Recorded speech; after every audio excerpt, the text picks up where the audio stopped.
Hey guys, welcome back to my channel and welcome back to my Pujo special mini blog. এটা হচ্ছে ইন্দপুরের কালী মন্দিরটা। নবমীর দিন সকাল সকাল নতুন জামা পরে খুব সুন্দর করে রেডি হয়ে গেছিলাম। আর আজকে গেছিলাম একটা শুভ কাজে শুরু করতে। খুব তাড়াতাড়ি সেটা সম্পর্কেও তোমরা জানতে পারবে। তারপর আমরা গেছিলাম জিটরা মায়ের মন্দিরে, মা দুর্গার মন্দির। এখানে দুর্গাপুজো হয়, ভোগ বিতরণ হয়।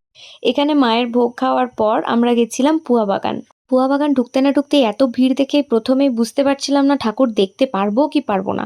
পুয়া বাগানে এই টাইমটা প্রচণ্ড ভিড় হয়। তো চলো তোমাদেরকে ভিড়টা আগে দেখাই। এই দেখো, ঠিক এতটা লাইন পড়েছে। এতক্ষণ ধরে লাইনে ঠাকুর দেখতে হবে ভেবেই আমি ফার্স্টে ফ্রাস্ট্রেটেড হয়ে একটু ফুচকা খেয়ে নিয়েছিলাম। ফুচকাটা খেতে খেতে আমি লাইন দেখছিলাম, লাইন ধীরে ধীরে বাড়ছে তো বেড়েই যাচ্ছে। তো এতক্ষণ ধরে লাইন দিয়ে দাঁড়িয়ে হেঁটে হেঁটে ঠাকুর দেখার ক্ষমতা আমার নেই। তো আমি ঠাকুর দেখা ভুলে গিয়ে সোজা এখান থেকে বাড়ি। লাইনটা জাস্ট দেখো, ভিড়টা দেখো, জ্যামে আটকে গেছিলাম আমরা। বাড়ি ফিরে রাত্রে ঠাকুর দেখতে যাওয়ার জন্য রেডি হয়ে গেছি মেরুন শাড়িটা পরে। 11টার সময় এসেছিলাম ঠাকুর দেখতে। আগামী দিনে ভেবেছিলাম ফাঁকা ফাঁকা থাকবে, কিন্তু না, বেশ ভালোই ভিড় রয়েছে, এখানে মেলাও বসেছে। তো চলো ভিতরে গিয়ে তোমাদের ঠাকুরটা দেখিয়ে আনি। মণ্ডপের ভিতরে ঢুকে আমি বুঝতে পারলাম গোটা বাংলা খুঁজে কেন আমি মেরুন কাচের চুড়ি পাইনি। কি করে পাবো, গোটা মণ্ডপটা তো কাচের চুড়ি দিয়েই সাজানো। তারপর মেলা ঘুরে আমার পছন্দের ঝিলিমিলি বেলুন কিনে সোজা বাড়ি ফিরলাম। তো আজকের মতো ব্লগটাই অবধি, দেখা হচ্ছে নেক্সট মিনি ব্লগে। বাই।